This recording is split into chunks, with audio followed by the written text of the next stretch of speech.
Jai Hind to all. I am Manisha Luthra, Assistant Professor from Samrat Ashok Subharti School of Buddhist Studies. Welcome you all to the International Conference on Buddhism as the Religion of Peace and Harmony, jointly organized by Tathagat Buddha Chair, Swami Vivakanand Subharti University Meerut, and International Buddhist Confederation, New Delhi, under Academic Exchange Program. The conference has been sponsored by International Buddhist Confederation New Delhi and Union Bank of India, Meerut. Before starting, let's have the idea of the university. Swami Vivakanand Subharti University is a university under Section 2F of the University Grant Commission Act 1956, set up under the Swami Vivakanand Subharti Vishwavidyalaya, Uttar Pradesh Adhiniyam 2008. The university has been established under the aegis of Mahayana Theravada Vajrayana Buddhist Religious and Charitable Trust, Meerut, which has acquired a commendable record of service in the field of education, healthcare, and social welfare. The main campus of the university is in the National Capital Region, strategically situated on National Highway 58, Delhi Bypass Road, Meerut. The campus, aptly called Subhartipuram, is spread over a sprawling area of about 250 acres of land, comprising magnificent buildings, lush green lawns, and vibrant surroundings with over 5,000 people dedicated to make the university a magnum opus in the world. The university has several constituent colleges, which provide higher education in mostly all the disciplines like medical, dental, nursing, physiotherapy, paramedical, pharmacy, naturopathy, yogic sciences, engineering, management, law, journalism, education, library, arts and science, hotel management, faculty of science, Buddhist studies, etc., is engaged by design to create academically and technically proficient professionals. The university has been awarded the membership of Association of Indian Universities in 2013, All India Conference of Intellectuals and School of Educators have conferred Outstanding University of the Year 2013-14 to the university for its outstanding contribution in the field of education, science, healthcare, national integration, social empowerment, and preservation of cultural heritage. The university has also started a number of courses through distance education approved by the Distance Education Bureau of UGC. Formerly, it was called Joint Committee of UGC AICTE DC. The university has been accorded grade A by NAC in 2016. Let's have a look of Samrat Ashok Subharti School of Buddhist Studies. Samrat Ashok Subharti School of Buddhist Studies is an international Buddhist college established by Swami Vivakanand Subharti University, Meerut, as its constituent college by the initiation of Dr. Shalyaraj, Chief Executive Officer of Swami Vivakanand Subharti University, an academician and social activist, along with Dr. Hirohito, founding director of Samrat Ashok Subharti School of Buddhist Studies, whose inspiration led to the founding of Samrat Ashok Subharti School of Buddhist Studies, a world-class center of Buddhist learning. Their brilliant thoughts were responded to beyond expectation by Buddhist delegates from 13 countries who participated in a pre-inaugural SASSBS conference at university campus. At this historic meeting on 10th March 2018, the Samrat Ashok Subharti School of Buddhist Studies was founded in principles, and it was decided to formally inaugurate the SASSBS in the Visak month of 2018. It marked the first event in the history of District Meerut when Buddhist, laity, and Sangha of nearly all sects in the Buddhism represented and gathered for the same purpose, the progress of Buddhist studies. On this historical occasion, about 130 Buddhist monks, scholars, and teachers from 13 countries paid homage to Bodhi tree, which has been found in the Swami Vivakanand Subharti University, Meerut campus near Samrat Ashok Subharti School of Buddhist Studies. The age of this tree has been confirmed to be about 115 years by local horticulture authorities in the year 2018. Historically, Meerut has been under vast influence of Buddhist culture since 3rd century BC, as there existed an Ashokan pillar in Meerut in those times, which was later relocated to Delhi by Emperor Firoz Shah Tughlaq. The Sultan is said to have learnt about this Ashokan pillar existing in Meerut in the 14th century and got it transported to Delhi. Some historians are of the opinion that the magnificent structure was built by the Mauryan Emperor Ashoka in the 3rd century, and this is perhaps how it derives its name. Now, let's have an idea of the organizing committee, or we can say the chair, that is the Tathagat Buddha Chair. It was established in the year 2019 under the specialized guidance of Dr. Shalya Raj, Chief Executive Officer, Swami Vivakanand Subharti University. The chair is serving as the center of learning and research not only on the subjects concerning the Tathagat Buddha and his philosophy, but also on the issues concerning the socio-economic, cultural, religious life, peace, meditation, yoga, etc. In pursuance of its objectives, the chair is undertaking research on the topics related to Tathagat Buddha. The chair, time to time, also organizing teachings, seminars, symposia, workshops, exhibitions, lecture series, and other similar academic activities. Now, let me welcome Champalal Mandrele Bhanteji for chanting. Namo tassa bhagavato arahato sama sambuddhassa. Namo tassa bhagavato arahato sama sambuddhassa. Namo tassa bhagavato arahato sama sambuddhassa. Iti piso bhagava arahang sambuddha vij charana sampan sugato loka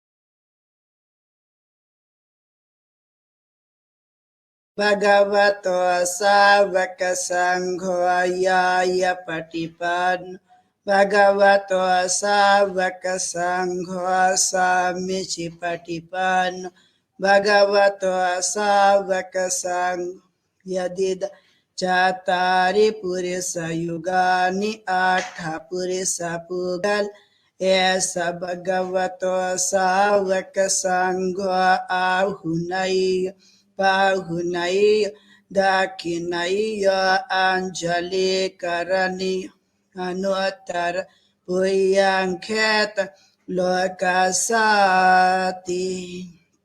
Bhavatu Sabba Mangalang Rakhantu Sabba Devat Sabba Buddhanu Bhavyana Sada Sote Bhavantu Ta Bhavatu Sabba Mangal Rakhantu Sabba Devat Sabba Dhammanu Bhavyana Sada Sote Bhavatu Sabba Mangal Rakhantu Sabba Devat Sabba Sanghanubhave na sada soti bhavantu te. Sadhu, sadhu, sadhu. Dale,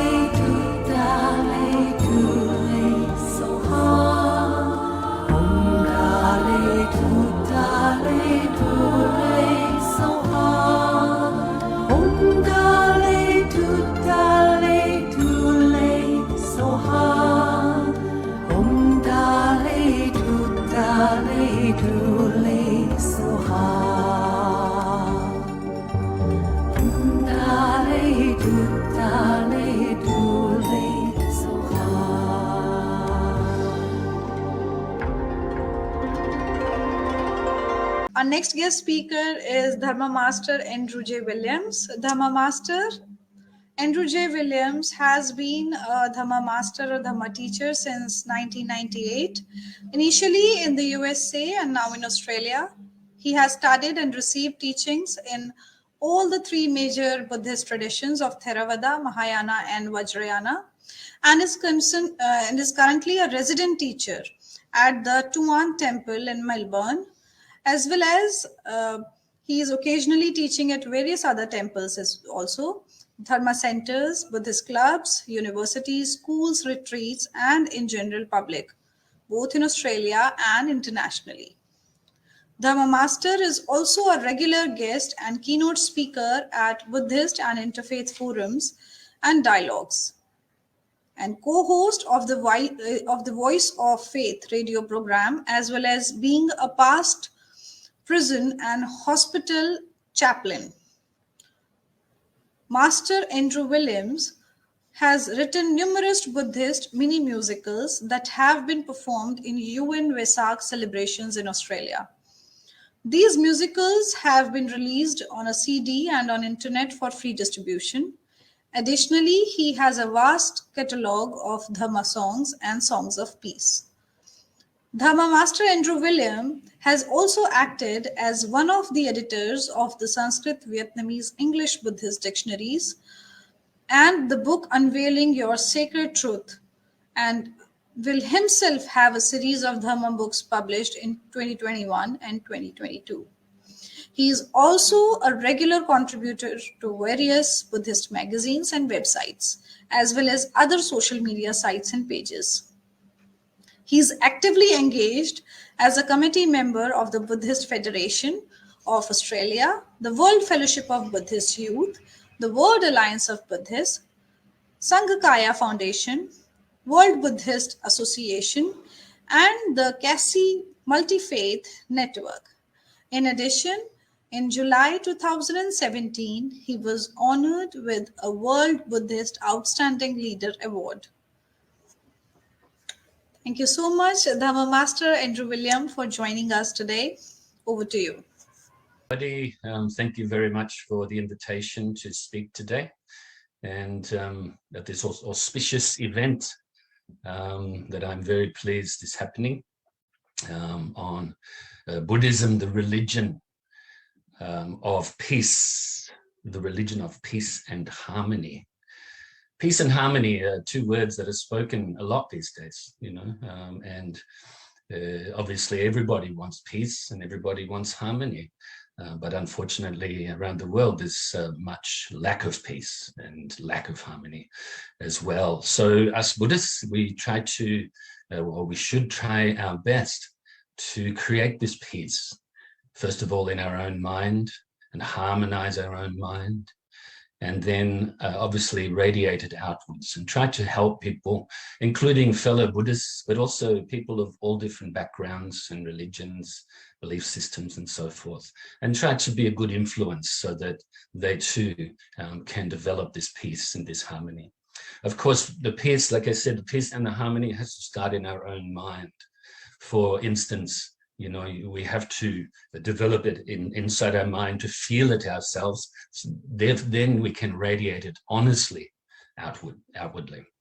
So I'll just start with a few verses, a few prayers in English. I'm sure there's been more chanting done in Pali language and other languages as well. So I will do these short verses in English and then start the speech or continue the speech.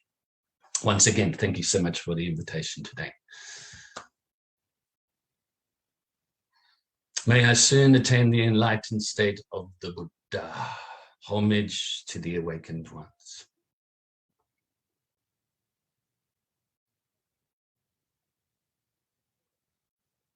May all sentient beings have happiness and its causes. May they be free from suffering and its causes. May they never be parted from the happiness beyond suffering. And may they abide in equanimity, free of bias, attachment to the near, and aversion from the far. We shall cause this.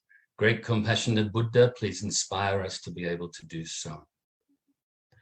We take refuge until we're enlightened in the Buddha, the Dharma, and the Sangha. Through the positive potential we create by practicing the Dharma, may we soon attain enlightenment in order to benefit all sentient beings. Reverently, we prostrate with our body, speech, and mind, and present every types of offerings, actual and mentally transformed.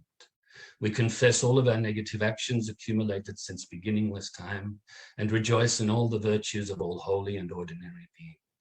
Please remain until cyclic existence ends and turn the wheel of Dharma for all sentient beings. We dedicate the virtues of ourselves and others to the great enlightenment. And so, a little story of the pebble in the pond. I'm sure that you're aware of this. The pebble, the person who throws the pebble into the pond, is the initiator. This is where it starts. Then, once the pebble hits the water in the pond, the ripples, they go everywhere. So this is just like developing the peace and harmony in our own mind first. And then we can affect others around us, and including all of nature as well, including, for instance, water. There was some experiment done many years ago, I think in Japan. And when there is peace, when there is loving kindness around the water, for some reason, it actually stayed more pure for a longer period of time. And when there was discord and a lack of harmony around the water, then it actually got very dirty very quickly. And I can't remember the name of the scientists that were doing it, but I remember hearing that story many years ago. So if we ourselves develop this peace and this harmony, then we can affect nature around us as well. And of course, it's difficult to understand for many people, but I think it's if you just think about it a little bit deeper than the normal worldly ways, you can see that if you are peaceful yourself, if you are in harmony yourself, then others around you and then all of nature and so forth can be affected in a positive way. Now, we say in the heading that Buddhism is the religion of peace, the religion. Important words there, of peace and harmony. Of course, there are many other people in the world, maybe not Buddhists, that are peaceful and in harmony as well. And so we say that the religion, how does it begin? Buddhism obviously began with the Buddha, Buddha Gautama, or Sakyamuni Buddha, we call as well. Now, Sakyamuni Buddha, or Buddha Gautama, is the initial influence, the initial causer of peace, by teaching the Dharma and encouraging and influencing the students to practice the Dharma. He said that is nothing more than what we can be if we utilize our abilities and realize our true potential. So here's the example. And then, of course, there's the other examples of his major disciples, the Arhants at the time, Bodhisattvas, and of course, the great masters throughout the ages are the wonderful influences for us, the examples for us to be able to practice. Very important that we know this. So it starts from the Buddha being so wise, compassionate, or ultimately wise and compassionate, and peaceful, and in harmony with everyone and everything.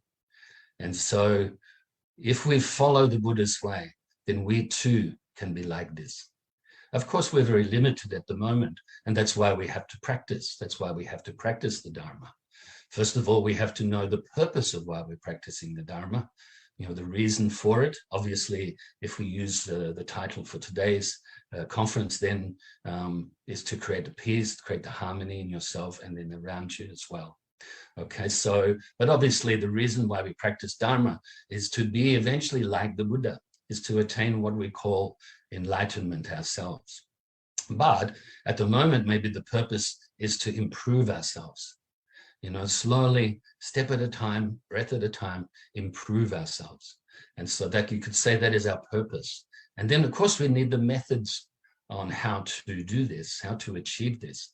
And then, of course, we need to implement those methods. So we need to practice morality. We have to abstain from having an unwholesome state of mind and engaging in immoral acts of the body and of the speech. And we need to engage in moral acts of the body and the speech and maintain as much as possible a wholesome state of mind. And then, of course, we need to practice meditation. It's important. There are different types of meditation to develop, the different levels of concentration, obviously, and realize samadhi, samatha, and calm abiding. And then, of course, we have the vipassana meditation as well, penetrative insight meditation, where we can utilize our ability to investigate thoroughly and analyze the teachings, and also analyze phenomena, including mental as well as physical phenomena, so that we can start to realize the nature of conditioned phenomena, first of all, which is, of course, is impermanent, has the nature of being unsatisfactory, and has no self-identity, no self-nature. But then also eventually work our way to realizing the ultimate reality. You could say the ultimate reality of emptiness, or the Buddha nature. Okay, so the methods taught by the Buddha help us to go along the path like this, but we ourselves must put them into practice. So we must practice the Dharma, we must implement the methods that we need to be able to realize a purpose, realize our goal. Very, very important. And so, as I mentioned, the Buddha and his disciples, bodhisattvas, and the great masters throughout the ages are our great inspiration. And we should never be disheartened, even though we are now imperfect and now very limited. Don't be disheartened by that, but rather than be disheartened by that, really be inspired by the stories of these great masters throughout the ages, and especially the Buddha. Okay, and really develop, really take genuine refuge in the Buddha, the Dharma, and the Sangha. The Buddha, the great physician, the Dharma, the supreme and immaculate medicine that we need to take so that we can purify our minds and the like. And then also the supportive Sangha of Buddhist practitioners that help us and encourage us as well to keep practicing, and help us if we are making mistakes along the way to be able to correct us as well. And so Buddha, Dharma, Sangha, very important that we take genuine refuge. Namo Buddhaya, Namo Dharmaya, Namo Sanghaya. Or in Pali, of course, we say Buddham Saranam Gacchami, Dhammam Saranam Gacchami, Sangham Saranam Gacchami. In English, you can simply say, I take refuge in the Buddha, I take refuge in the Dharma, I take refuge in the Sangha. Or if you really want to translate it all into English, I take refuge in the enlightened one or ones. I take refuge in the teachings of the enlightened ones, and I take refuge in the supportive, harmonious spiritual community of practitioners. Okay, so it's really important that we do this, and all the way up to enlightenment. Some people I've heard in the past say, oh, refuge, that's the first thing we do. Yes, it is the first thing we do, but we must continue to do so. So often if we're having problems with our practice, for instance, a lot of teachers will say, go back to taking refuge. You need to really take refuge more. Maybe your refuge is a little bit fragmented, unstable right now. So you need to make it stronger, make it more firm. So that's really important, okay? Included in refuge, of course, is having faith and confidence in the three jewels, in the Buddha, Dharma, and Sangha. And you shouldn't have blind faith, or you could say blind confidence either. This is through logical reasoning, through investigating and analyzing the qualities of the Buddha, Dharma, and Sangha, so that you can really know and really have faith in that which is real, and really have an understanding of the qualities, okay, the good qualities, enlightened qualities. And then, of course, if you do that, then you yourself can work towards emulating these qualities. It will give you a lot of inspiration to practice more and more and more, okay? And then, of course, you can get to the stage eventually of having no more doubts with your faith and your confidence. in the qualities of the Buddha and the Dharma and the Sangha. And when you have these three types of faith together, this is what we call perfect faith, perfect confidence. So that's faith in the qualities, you could say, of the teacher right now, or using this example, the three jewels. And then you can have faith in emulating, wanting to emulate these qualities yourself.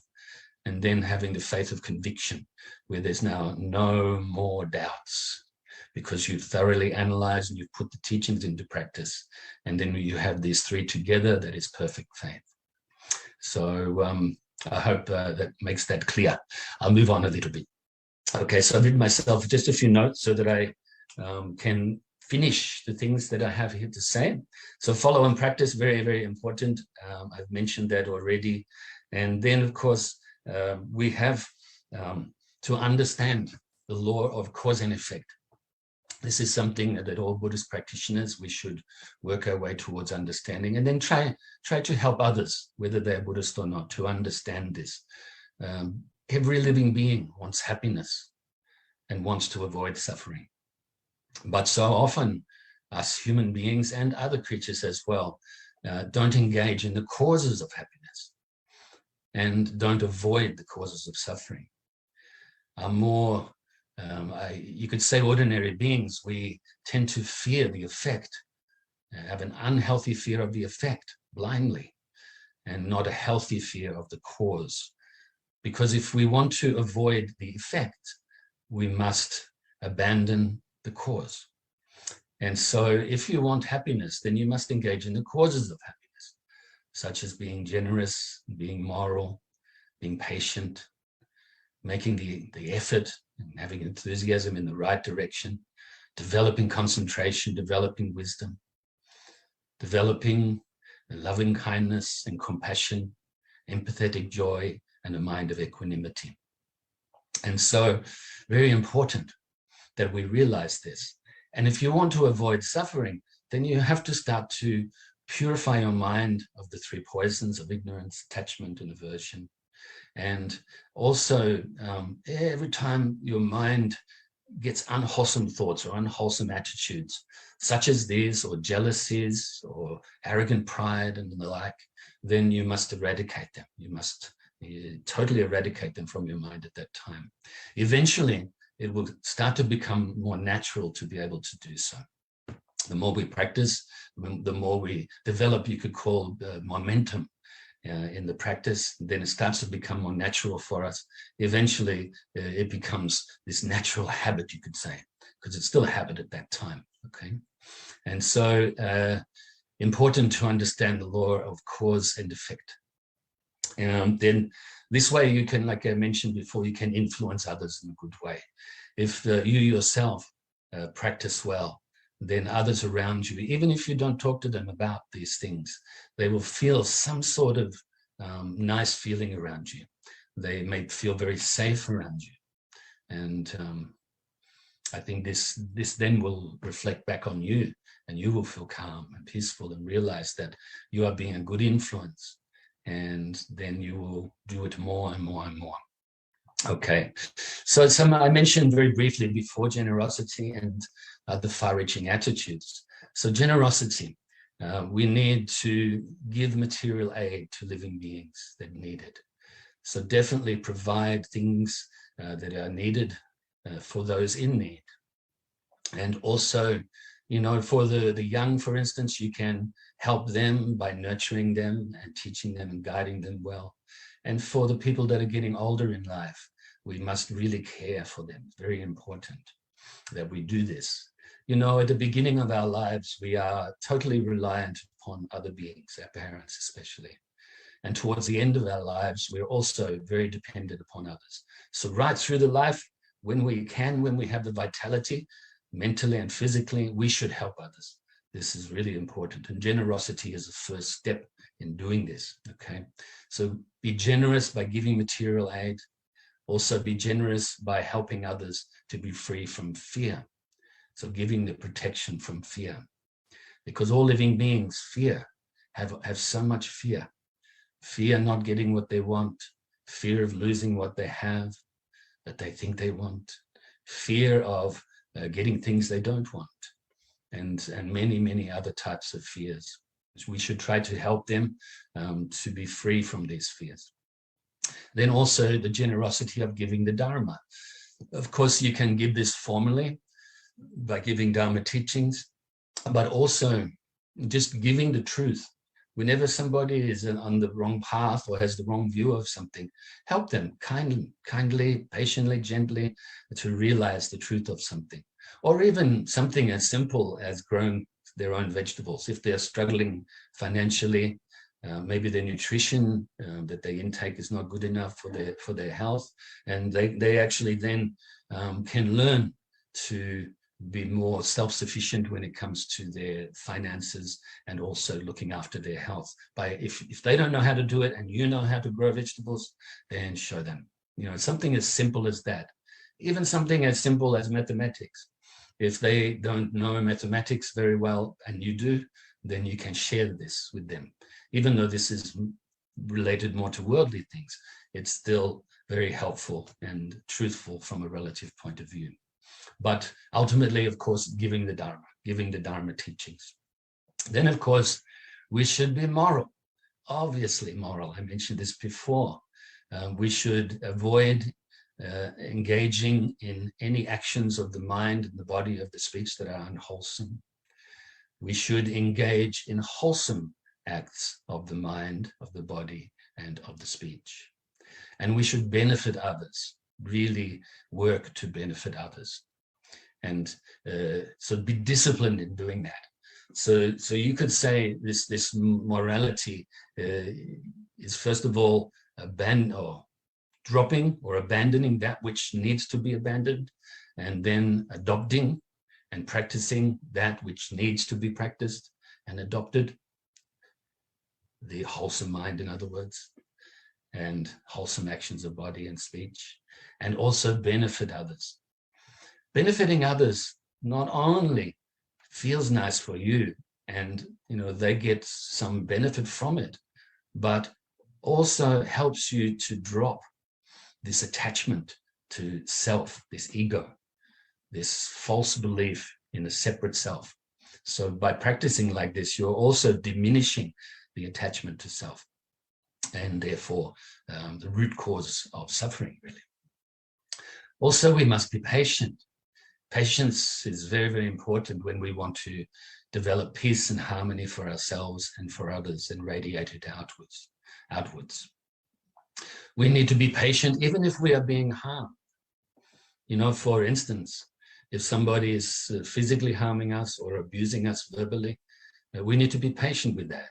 Of course, that doesn't mean we don't stop it happening, but we need to look after our mind and not be reactive mentally, not be reactive with states such as anger and so forth, okay? Be patient with that. Like I said, it doesn't mean you don't change it. You don't remove yourself from that situation, but be patient mentally with that. Also, I'll give you an example, I'll paraphrase from the Buddha. There was a time when the Buddha was abused by others, and he would just say that this actually, if somebody gives you a gift, you don't have to receive that gift. So just like I don't have to receive your negative energy right now, for instance, then it remains yours. Or another one which I liked, especially when I was younger, is he said, you abusing me is like you trying to spit on the sky. What happens if you try to spit on the sky? It comes back on your own head. So actually, you can use some of these stories like this. Also, one that I made up years ago in relation to martial arts practice, Aikido especially. If somebody throws a punch at you, you don't stand there and just accept it. You can get out of the way, you don't stay in the way. And then that punch and that force and that aggression, you don't soak it up yourself. You remain peaceful and patient. So there's a few different examples that you can use for the times when it's difficult in life and maybe others are attacking you, or you're finding it difficult to be patient at that moment. Think about these types of stories and amuse yourself a little bit. It's actually very healthy for us to laugh at ourselves because of our imperfections. Laugh at our faults, that don't turn your back on them, but laugh at them and say, aha, there's that fault, there's that old habit again. Let it go. And in fact, another thing I can say is negative emotions such as anger. I like to say that they're very shy. And what I mean by that is that as soon as you pay pure awareness, let's say anger is arising for whatever reason, and just before it starts to get really, really full-blown anger, which is very difficult to relinquish. But just as it's starting to rise, you pay pure awareness to that and go, there's that old habit. As soon as you pay that pure awareness, the anger melts away. That's why I like to say it's actually very shy. So the negative emotions, they're actually not real. They're just habitual tendencies that we ourselves can diminish and eventually eradicate. We also need to be patient when we experience obstacles, especially on the Dharma path. We will experience obstacles because we've created these obstacles. These are the results of our previous karma. And as we work to purify our minds, then of course, these obstacles will arise. Maybe these are effects now that are smaller than they would have been if we weren't working to purify the mind, if we weren't practicing the Dharma. Okay, so obstacles on the path are part of the path. Don't see them as separate and as in the way of the path. Okay, then of course we have to be patient with the nature of reality, isn't it? Because we don't understand it yet. The nature of the teachings, the deeper teachings of the Buddha, we may not be able to perceive them clearly yet, realize them yet. So in a sense, you could say when we say patient with the nature of reality, really what we are doing is being patient with ourself, our limited self right now. And then we can, with this patience, remember patience is actually a very strong state of mind, very stable, very flexible, able to deal with anything that arises that we're confronted with. And also very humble, mind of humility as well is included in this patience. Then when we are more patient, we're able to then persevere with our practice, make the great effort and be enthusiastic and joyful in this practice. And then of course, as we do this, we can develop the concentration more and more with this generous mind, with this moral mind, with the patient mind, and with enthusiastic and joyful mind of effort, we're able to develop the concentration.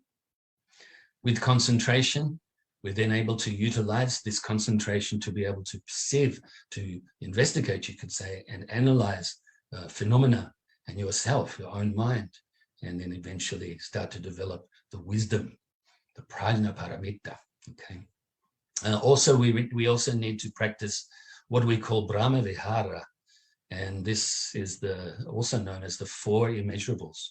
Brahma Vihara, you could say, it could be translated as sublime states, but we also call them four immeasurables for many reasons actually, but I'll mention it just a couple now. Immeasurable because they can be developed beyond measure, and to an unlimited level, you could say, beyond level even, okay? And then also that they will benefit innumerable living beings in the long run. And these are metta, karuna, mudita, upekkha, or in English, universal loving kindness, universal compassion, universal empathetic joy, and equanimity, or a non-biased mind that is free from attachment and aversion. And so if you can practice all of these together, of course, that's fantastic. They are all based on equanimity, of course. So there's no bias in the practice of loving kindness. That's why I like to use the word universal there. And also no bias with the practice of compassion. And likewise with empathetic joy. So may all beings have happiness and the causes of happiness. May they be free from suffering and the causes of suffering. May they abide in equanimity, free of bias, attachment to the near and aversion from the far. And let us make the effort to cause this, okay? And due to this merit, may we soon attain the enlightened state of the Buddha, so that we may be able to liberate all sentient beings from their suffering. May the precious bodhicitta, not yet born, arise and grow. May that born have no decline but increase forevermore. And may the precious view of shunyata, not yet born, arise and grow. May that born have no decline but increase forevermore. Namo Buddhaya, Namo Dharmaya, Namo Sanghaya. So thank you very much for giving me some time today to have a little chat. Hopefully that's some things you can think about. And I look forward to watching and hearing the other speakers' speeches as well. And good luck with the rest of the conference. And all the best. Peaceful regards with Metta, Maha Metta from Phillip Island here in Victoria, Australia.